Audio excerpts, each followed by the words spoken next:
sports fans, Coach Nick here, and welcome to B-Ball Breakdown. We've got Ben Heisler back with us to go over the free agency landscape and what we've got going. So, Ben, what have you got for us? There's more intriguing stories, Coach, and we'll start over in Chicago, where Carmelo Anthony finally had his opportunity to meet with the Bulls brass. He got wined and dined in Chicago. Actually had Derrick Rose work out for him just to get a better sense of the type of guy that he's going to be able to play with in case there was any concerns. Then they had dinner at the Peninsula. Taj Gibson, Joakim Noah were there. Houston and Dallas appear to be next, Coach. New York wants another opportunity. I guess, how do you ultimately see the Carmelo Anthony situation playing out? I don't know. I mean, it's rare that a guy goes to visit a team and then watches one of the guys in the team working out, but I understand what it is. All I can tell you is that it seems like if he was satisfied with what he saw from Derrick Rose and the way he was moving on the court, then he's probably going to choose Chicago. It seems like the best fit for him, but remember, only if they can keep Gibson and Butler at the same time. Which is what I found very interesting about Taj Gibson being at that meeting. That sounds to me like the Bulls do not want to part with him. So maybe it's Nikola Mirotic, maybe it's a Jimmy Butler if they have to give anybody up in a sign and trade. It sounds like they want Taj to be a part of their plan. I thought he would be a guy that would absolutely go with. I think he's making about $8 or $9 million next year. I know, and I think the scary thing, though, is if you add Rose and Melo to the lineup, who are not great defensively, then you got to balance it out with Butler and Taj Gibson, and that's why I think it's crucial they have, and Noah. So that's why I feel like they need those three guys, and I think that they cut their nose off to spite their face if they get rid of either Butler or Gibson. So we'll see, but it seems like what I've heard online is that he's definitely like kind of leaning towards Chicago as it is. One final note on Carmelo. Do you think it's in the form of a free agency signing, or do you think the Knicks are going to force a sign and trade? I don't know. We've showed you how bad Carlos Boozer has been, and I don't think that Phil Jackson has any interest in that. And I know they don't want to do a sign and trade with Gibson, so it doesn't sound like that's going to happen. And then that's going to be a thing where Melo's going to decide if he wants to take less money. All right, from the floor to the coaching circuit, Jason Kidd was introduced today in Milwaukee. And, the reports about Jason Kidd, this is an interesting story because he pulled the power play in Brooklyn. They said, no, we're not going to give you the front office opportunities. He said, well, then I don't want to be here anymore. And then he goes to Milwaukee, which is a very different situation. This is not a win-now team. And he got traded for 2 second-round picks. There's something very fishy about this whole story. And if Jason Kidd's not patient enough to earn a couple years in the league as a head coach and maybe then get some more opportunities, I'm not sure how patient he's going to be in Milwaukee. What do you think? Right. It's one of the most bizarre things that I've ever seen in all of the NBA when it broke on Saturday. And, he kind of broke the cardinal rule that coaches sort of have, which is you're not supposed to go after another coach's job if he's still there. Right. And so that got kind of bungled. I have to imagine he had the deal in place before he went to the Nets to ask for even more. And I think that what the deal was we can't give you the president role because that's going to be too much compensation back. So hang tight for a year, and then once that plays out, we'll get rid of him, and then you could be a GM as well. But I just don't see why Jason Kidd deserves any of this at this point. No, I mean, he did a fair job in Brooklyn. He turned a team around that really got off to a dismal start. But, I mean, nobody looks good in this situation. Brooklyn initially looks like they got clowned by their first-year head coach. Milwaukee actually, for the first time in a while, had some sort of positive outlook, positive feeling going with Jabari Parker. Larry Drew was a very patient guy. He didn't have a whole lot of success in year one, but they had a ton of injuries. And maybe people thought he would be a guy to help them get to the next step. Maybe somebody comes in after him. But you're right. Jason Kidd's been a coach for 1 year, and to pull this type of power play in this type of situation, going after somebody else's job, I just don't see this working out very well at all.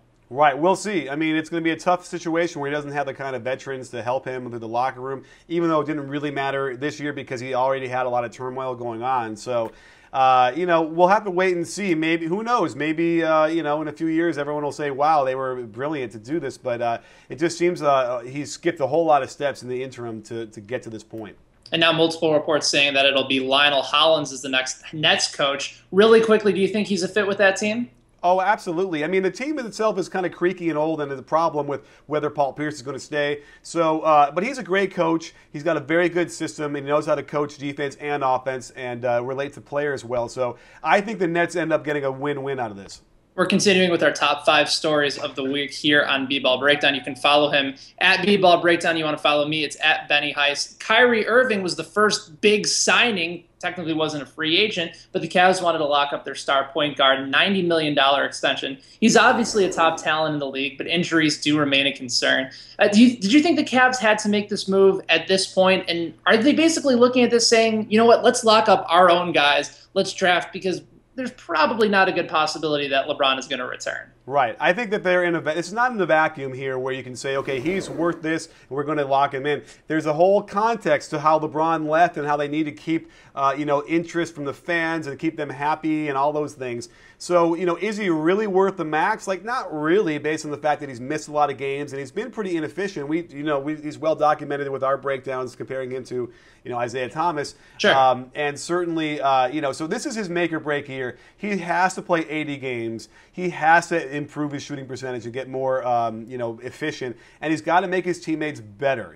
This is it. He's now been in the league long enough where he's no longer always really young. He now needs to put his money where his mouth is. I think so too, and I still think they have some questions both at the 3. I think having Wiggins now at the 2 is going to provide a lot of help.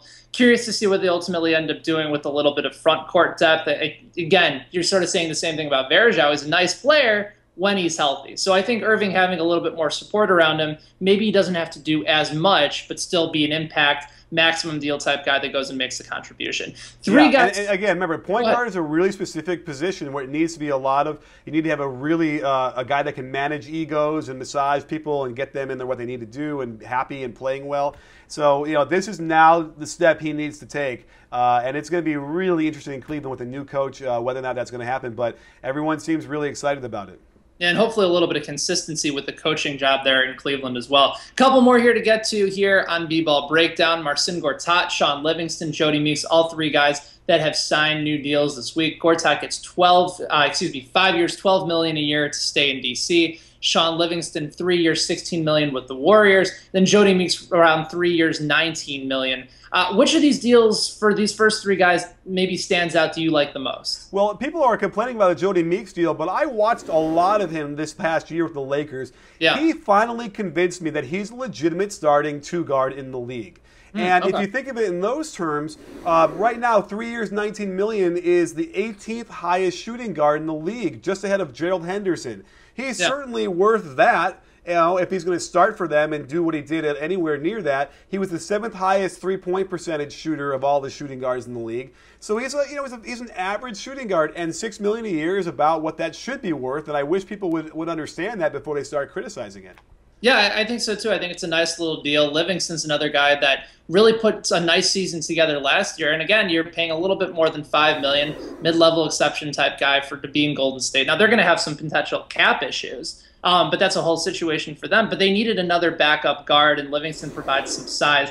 Gortat's a really nice player. I don't know if I would have given him a 5-year deal because he's getting up there a little bit in age, but what he provides for the Wizards, I think, was immensely helpful, especially in the playoffs this year, guarding Noah. And I agree. I think that I love Gortat. I think he's absolutely terrific. He's a starting center.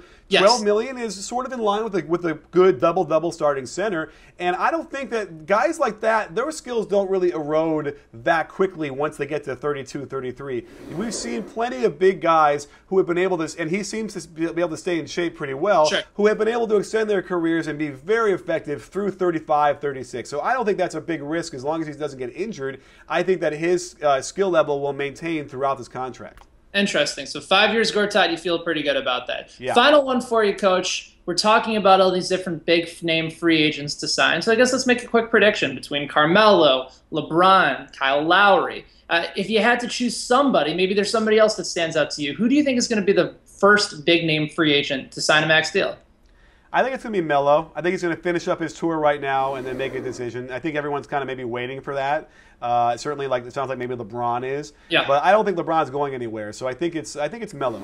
I think you're right. I think he wants to get this done and out of the way. I think, as we've learned, whenever you prolong this type of process, it usually tends to drag a lot of people down along the way. And you're right. Melo's the type of guy that once he signs, a lot of the other dominoes are going to fall. And then we'll have to start coming up with other topics, a couple months from now when we can't keep speculating about all these things. For some reason, I'm having this vision that he's going to re-sign in New York. I don't know why, but it just kind of struck me. He's going to take that money and rely on Phil and D. Fish. So I won't be surprised all of a sudden. I don't know why. That just came into my head. Listen, you can't fault a guy if he's going to want to take that much more money to remain in New York. If he really wants to win, Chicago presents the best opportunity, also being in the Eastern Conference with the most talent around him. But if he thinks that at some point he can win with Phil and in New York, and he wants that money, I can't really fault the guy for doing that either. Absolutely. Well, great show. Way to go through all those different things. We'll see what happens coming up, and we'll check back in with you to find out some more interesting details through the next week and following. So don't forget, sports fans, at B-Ball Breakdown, we're not a channel. We're a conversation. You in? I am.